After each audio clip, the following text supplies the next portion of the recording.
Hallaien, ja. Ja, dere hører industrien i bakgrunnen her. Og ja, det er industri det skal handle om i dag. Nå er vi kommet ut i Breiviken. Dere ser ned i dette svære hølet her. Her nede lå nemlig Merino-spinneriet. Det er altså sånn at tekstilindustrien var stor på Vestlandet i gamle dager. Og en av de første industriene da i Bergensområdet. Arne fabrikker da i Ytre Arna var en av de aller første grunnlagt i 1846.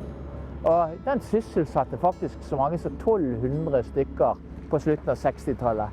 Men det fant også andre fabrikkanlegg, sånn som Janusfabrikken på Espeland som ble grunnlagt i 1895, og Salhus trikotasjefabrikk som ble grunnlagt i 1865.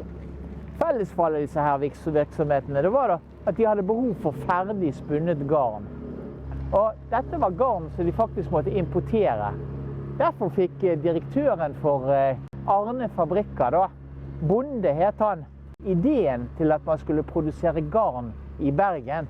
Og det er bakgrunnen for at vi fikk nettopp Merino-spinnerier. Under en julemiddag på Hotel Bristol 23. desember 1945 foreslo nå da direktør Bonde at man i stedet for å importere garn fra utlandet skulle få bygget opp et karmgarnspinneri for merinogarn da i Norge.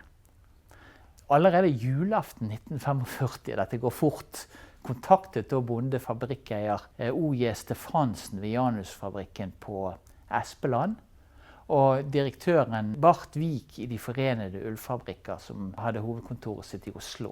Og han fikk jo de da med på dette initiativet om å spinne garn i Norge.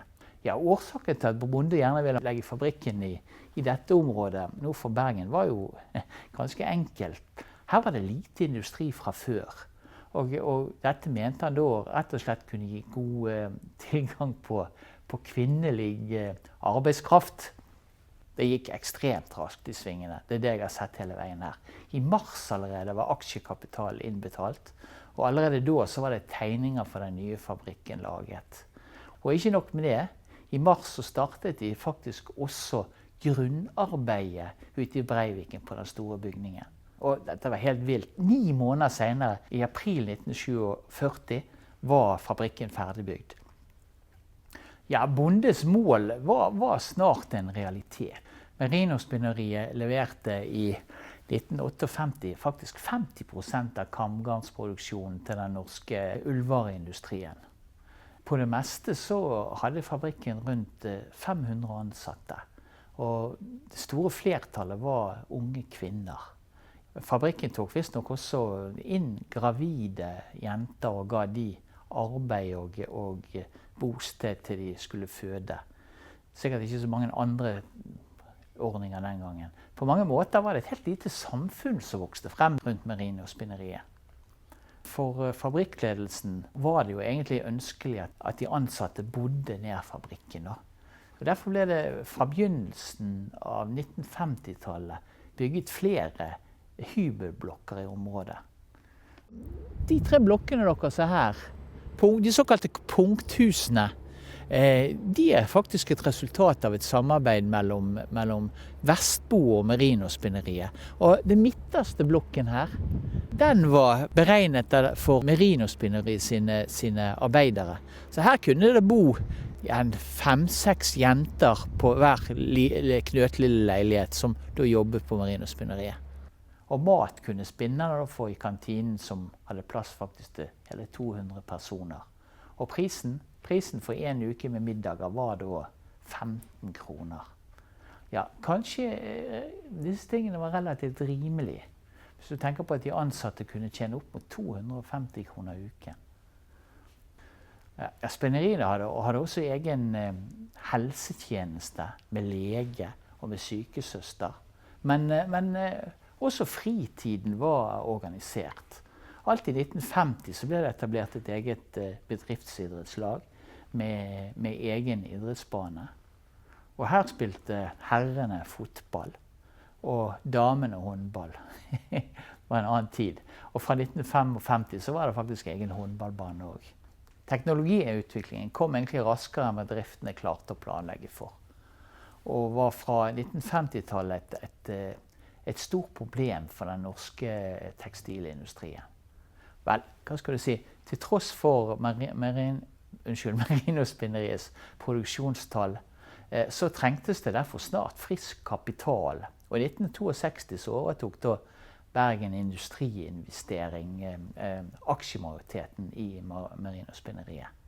Ja, men si noe om det også. Bergen Industriinvestering var et kjempestor aksjonær i privat industriforetak i Bergen og omegn etter krigen. Og var det opprettet for pengene etter det som staten hadde betalt etter de hadde kjøpt Bergen Telefonkompani i 1946. Det har vi snakket om en annen gang. Selskapet overtok i hvert fall da etter hvert flere tekstilbedrifter, deriblant Merino-spinneriet i 1962. I 1968-69 så var selskapet stort. Det var Norges 15. største industriarbeidsplass med 3 industrigrupper med 3000 ansatte og en omsetning på 350 millioner. Ja, på 1960-tallet så endret Merino-spinneriet, hva skal vi kalle produksjonsprofil, og gikk fra å produsere kamgarn av merineull for det norske markedet til å produsere syntetisk garn. 90% av denne produksjonen ble nå eksportert. Store endringer. Utover på 1960-tallet så slet den norske tekstilindustrien stadig mer.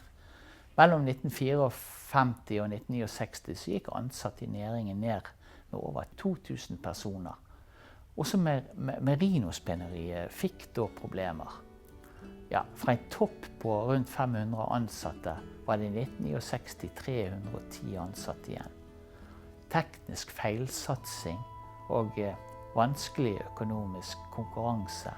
Konkurransen med utenlandske bedrifter var derfor med og årsaken til at det ble bestemt at man skulle rett og slett stoppe produksjonen. Ja, så dere ser, det er jo ikke så mye igjen akkurat av noe fabrikklokaler her nede. Nei, for nå er jo alt sammen revet. Og nå holder de jo på, sånn som mange andre steder i Bergen, å bygge boliger. Så her holder de på å lage et sværende boligfelt der du hadde spinnmaskineri i gamle dager.